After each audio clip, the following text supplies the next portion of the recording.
Assalamualaikum warahmatullahi wabarakatuh. Bismillahirrahmanirrahim. Alhamdulillahirabbil Assalatu wassalamu ala asrofil anbiya wal mursalin Sayyidina wa maulana Muhammadin wa ala alihi wa ashabi ajmain amma ba'du. Perkenalkan, nama saya Dimas Martika Fauzi Ramadan dari kelas PIB semester 7. Di sini saya akan menjelaskan tentang apa toh itu karakteristik dakwah Nabi Muhammad ya. Berbicara tentang karakteristik, menurut KBBI, karakteristik itu merupakan persamaan atau sinonim dari kata watak yang berarti sifat batin. Sifat batin yang berpengaruh pada segenap pikiran, perilaku, perbuatan, tapi pokoknya segala hal yang dimiliki oleh manusia. Dengan kata lain, karakter itu merupakan konsekuen tinjaknya dalam mematuhi etika perilaku, kemudian memegang pendirian, pemikiran itu. Dalam lingkungan dakwah, karakteristik itu merupakan maksudnya saya karakteristik dakwah Nabi itu merupakan aset tersendiri bagi para pendai ya. Hal ini dikarenakan pengalaman dakwah Nabi yang banyak ya ketika beliau berdakwah di Mekah ataupun di Madinah. Nah, itu bisa dijadikan contoh oleh para pendai. Nah, secara garis besar karakteristik dakwah Nabi itu gimana ya? Luas gitu loh intinya. Tidak ada kekerasan, tidak ada pemaksaan. Ya, intinya sesuai dengan agama Islam itu sendiri, karena agama Islam itu kan tidak ada kekerasan. Agama Islam itu penuh dengan perdamaian, kasih sayang itu. Jadi apa ya, bukan tanpa alasan ya Nabi kayak gitu. Artinya Nabi itu penuh dengan kasih sayang. Nabi itu ketika dakwah luas itu bukan tanpa alasan. Secara logika ya, paksaan dan kekerasan dalam dakwah itu akan menimbulkan kesukaran dari mat'u itu sendiri, akan menimbulkan resistensi mat'u itu sendiri. Nah, ini harus dihindari oleh para pendai. Karena apa? Karena akan membuat proses dakwah itu jauh dari tujuannya gitu. Ya, di sini saya akan menjelaskan, akan menyebutkan 5 karakteristik dakwah Nabi yang menurut saya itu yang paling populer gitu ya. Yang paling banyak ditemukan dalam referensi-referensi ya. Yang pertama ada Al-Izhar. Al-Izhar adalah memberikan peringatan. Ya, ini agak ngeri ya. Jadi Al-Izhar adalah penyampaian dakwah yang isinya itu ya peringatan kepada kita, kepada umat, kepada manusia tentang hidup yang kekal nanti, tentang akhirat gitu intinya. Kemudian seingat saya, Al-Inzar itu sering diiringi dengan ancaman hukuman bagi orang-orang yang tidak mengikuti perintah Allah dan perintah Rasulnya ya. Jadi ya, Al-Inzar ditujukan kepada orang-orang kafir dan orang muslim sekalipun yang bandel gitu loh, yang masih suka maksiat. Itu yang pertama. Yang kedua ada Al-Tabashir atau menggembirakan. Nah, ini Al-Tabashir atau berita gembira itu disampaikan kepada umat supaya apa? Supaya dia semangat, supaya dia ada spirit dalam menjalankan perintah Allah, dalam menjalankan amar ma'ruf nahi mungkar ya itu. Jadi isi-isi berita yang disampaikan ya seperti janji Allah atas surga dan neraka, atas surga, kan neraka kan ngeri ya, atas surga, kemudian pahala, ganjaran, pokoknya ya yang gembira-gembira, yang baik-baik gitu. Kemudian yang ketiga ada kasih sayang. Nah, ini adalah karakteristik yang paling menonjol dari diri Nabi. Jadi Nabi itu sangat lembah lembut, sangat kasih sayang itu begitu tinggi gitu loh. Bahkan ketika beliau diolok-olok, ketika beliau pokoknya dicaci maki gitu loh, beliau tetap menunjukkan lemah lembutnya. Beliau tetap ada kasih sayang gitu loh. Ada sebuah kisah seorang buta yang setiap hari itu disuapi oleh Kanjeng Nabi, tapi dia itu mengolok-olok Nabi. Itu dibiarkan oleh Nabi. Nabi tetap sayang kepada dia. Nabi tetap lemah lembut kepada dia gitu loh. Nyatanya setiap hari meskipun diolok-olok, dia masih disuap oleh Nabi. Disuapi loh, bukan disuap korupsi gitu. Kemudian ketika Nabi meninggal, itu otomatis kan digantikan oleh para sahabat. Lupa kalau enggak Abu Bakar ya Umar gitu loh. Lah, si buta itu merasa, loh kok beda ini sahabatnya. Kemudian dia bertanya, kamu siapa Fulan? Saya sahabat.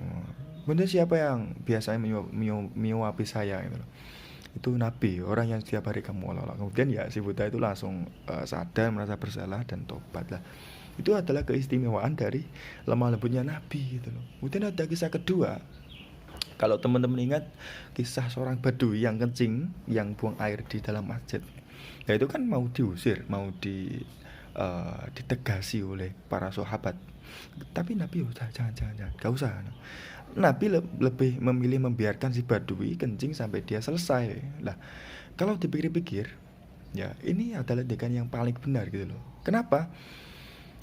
Karena pertama, secara toharoh, kalau si badui itu nanti diusir, otomatis dia kan akan lari tuh, terbirit-birit. Nah, najisnya itu kemana-mana, tercacar-cacar. Nah, kalau najisnya tercacar-cacar, nanti kan sewaktu mensucikan itu lebih susah gitu loh. Beda kalau dia kencingnya hanya di satu tempat, ya kita mensucikan ya hanya di situ saja. Gitu. Itu pertama. Kedua, secara psikologis. Secara psikologis, kalau dia kena marah gitu loh, pasti mentalnya tuh akan kena mental gitu loh kalau bahasa sekarang itu. Karena apa? Karena bisa jadi dia itu belum paham kalau tidak boleh kencing di dalam masjid.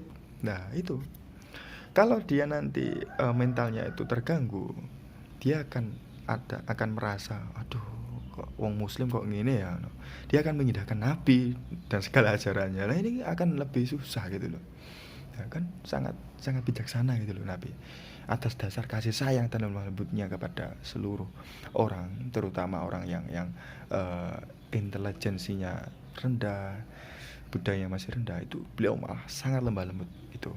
Kemudian yang keempat ada taisir atau memberikan kemudahan. Nah ini harus dipahami bahwa Islam itu merupakan agama yang penuh dengan kemudahan, tidak mempersulit pemeluk agamanya. Jadi dakwah Nabi ya memberikan kemudahan. Ada sebuah cerita, bukan cerita ya, siapa ya, sahabat Anas bin Malik itu pernah mendengar sabda Nabi yang intinya, permudahlah urusan orang-orang ya, jangan disulit mereka itu. Berikanlah kabar-kabar yang menggembirakan dan jangan buat mereka lari gitu loh. Lari meninggalkan kalian, jangan buat mereka lari. Itu dakwah Nabi yang intinya ya kita itu harus mempermudah urusan orang gitu.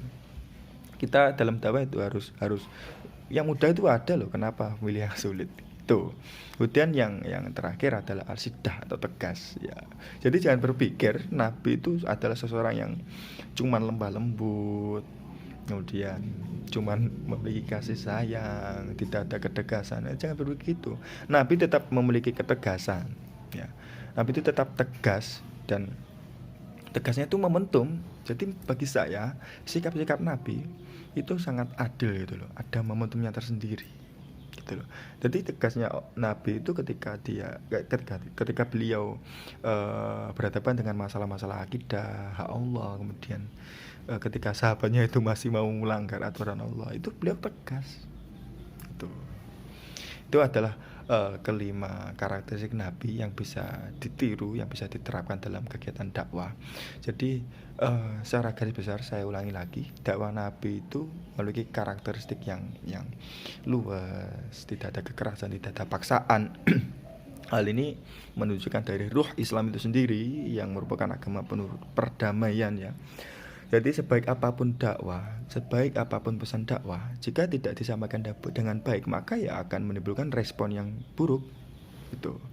Jadi proses dakwah itu yang bertentangan dengan karakter Nabi akan menimbulkan resistensi dari umat itu sendiri, dan tujuan dakwah akan jauh ya itu. Jadi sekian yang bisa saya sampaikan, kurang lebihnya mohon maaf. Nanti akan diteruskan oleh teman saya membahas tentang metode dakwah Nabi di Mekah dan di Madinah. Kalau di Mekah itu ya metodenya sembunyi-sembunyi, terang-terangan. Kalau di Madinah itu ada apa ya? Ya nanti akan dijelaskan oleh teman saya. Assalamualaikum warahmatullahi wabarakatuh.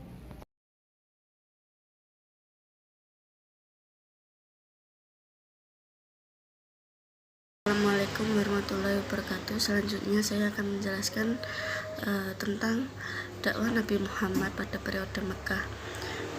Yang pertama, dakwah Syria. Sebagaimana diketahui bahwa dakwah Nabi di Mekah dilaksanakan dalam dua bentuk. Yang pertama, dakwah secara sembunyi-sembunyi.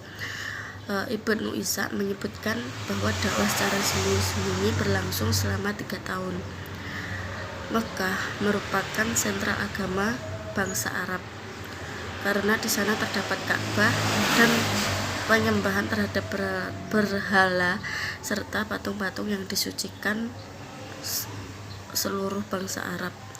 Hal ini sangat dimaklumi jika pada awal dakwahnya Rasulullah menyampaikan Islam kepada orang yang paling dekat dengan beliau, anggota keluarganya dan sahabat-sahabat karib beliau. Di samping tentang ketauhidan, beliau juga mengajarkan tentang kebaikan dan kebenaran. Pada awal periode Mekah, Rasulullah berdakwah secara sembunyi-sembunyi, mendatangi orang-orang terdekat beliau, yaitu istri beliau Siti Khadijah, keponakannya Ali, budak beliau Zaid, dan para sahabat untuk diajak masuk Islam. Selanjutnya, yang kedua, dakwah secara terang-terangan. Selama kurang lebih 3 tahun Rasulullah berdakwah secara sembunyi-sembunyi, maka tibalah Rasulullah berdakwah secara terang-terangan yang dimulai setelah turun Al-Quran surat Asy-Syura ayat 214 yang artinya, dan berilah peringatan kepada kerabat-kerabatmu yang dekat. Adapun langkah pertama yang dilakukan Rasulullah setelah turun ayat tersebut adalah mengundang Bani Hashim. Beberapa orang dari Bani Al-Muthalib bin Abdi Manaf yang jumlahnya 43 orang kemudian menemui Rasulullah. Semua keluarga menentang, termasuk pamannya Abu Lahab, kecuali Abu Thalib yang langsung menyatakan akan melindungi semua kegiatan dakwah yang dilaksanakan Rasulullah. Selanjutnya Rasulullah bangkit dan langsung menyerang kebohongan dan syirik, serta menyampaikan tentang kedudukan berhala dan hakikatnya yang tidak memiliki nilai. Lebih lanjut, Rasulullah menyampaikan kebenaran secara terang-terangan dan menentang tindakan orang-orang Quraisy yang tetap pada ketuhanan mereka dengan menyembah berhala serta memperlakukan umat Islam dengan semena-mena. Sekian. Wassalamualaikum warahmatullahi wabarakatuh. Bismillahirrahmanirrahim. Baiklah, di sini saya akan melanjutkan presentasi dari teman-teman. Materi yang saya bawakan adalah tentang periode Nabi ketika berdakwah di Madinah. Ada beberapa metode Nabi ketika berdakwah di Madinah. Yang pertama adalah membina ukhuwah Islamiyah, yaitu persaudaraan di dalam Islam. Metode dakwah Rasulullah di Madinah yang pertama adalah membina ukhuwah Islamiyah, persaudaraan di dalam Islam, yaitu antara kaum muslimin, orang-orang yang hijrah dari Mekah ke Madinah, dan sahabat Ansor, yaitu penduduk Madinah yang masuk Islam dan ikut membantu kaum muslimin. Nabi Muhammad SAW mempersaudarakan individu-individu dari golongan muhajirin dengan individu-individu dari golongan Ansor. Yang kedua adalah membangun masjid. Metode dakwah yang kedua yaitu membangun sarana dan tempat pertemuan. Sarana yang dimaksud adalah masjid, tempat yang untuk dilakukan ibadah secara berjamaah, yang juga dapat digunakan sebagai pusat kegiatan untuk berbagai hal, seperti belajar mengajar dan seperti tempat pertemuan untuk mengadili suatu perkara-perkara yang muncul dalam masyarakat, dan musyawarah serta transaksi. Masjid yang dibangun pada saat itu disebut dan dikenal dengan Masjid Nabawi. Yang ketiga adalah membuat perjanjian dengan warga non-muslim. Metode ini digunakan untuk menghindari konflik antara kaum muslim dan non-muslim di Madinah. Perjanjian tersebut diwujudkan melalui sebuah piagam yang disebut dengan Mitsaq Madinah atau Piagam Madinah. Isi piagam itu antara lain mengenai kebebasan beragama, hak dan kewajiban masyarakat dalam menjaga keamanan dan ketertiban negerinya, kehidupan sosial dan persamaan derajat. Dan selanjutnya adalah menyusun strategi politik dan militer. Strategi yang digunakan untuk memperkokoh dan mempertahankan keberadaan negara yang baru didirikan Rasulullah, yaitu mengadakan beberapa ekspedisi ke luar kota atau ke luar daerah yang dipimpin maupun tidak oleh Rasulullah, mengadakan perjanjian Bani Muti. Ekspedisi tersebut sengaja digerakkan Rasulullah sebagai aksi-aksi siaga dan melatih kemampuan calon pasukan yang memang mutlak diperlukan untuk melindungi dan mempertahankan negara yang baru yang dibentuk tersebut. Perjanjian perdamaian dengan kabilah yang dimaksudkan sebagai usaha memperkuat kedudukan Madinah. Dan selanjutnya adalah jihad ataupun perang. Seperti halnya perang Badar merupakan perang antara kaum muslimin Madinah dan kaum musyrikin Quraisy Mekah, terjadi pada tahun 2 Hijriah. Perang Uhud merupakan perang yang terjadi di Bukit Uhud yang berlangsung pada tahun 3 Hijriah. Perang ini disebabkan karena keinginan balas dendam orang-orang Quraisy Mekah yang kalah pada perang Badar. Perang Khandaq merupakan perang yang terjadi pada tahun 5 Hijriah. Ini merupakan perang antara kaum muslimin Madinah melawan masyarakat Yahudi Madinah yang mengungsi ke kabilah yang bersekutu dengan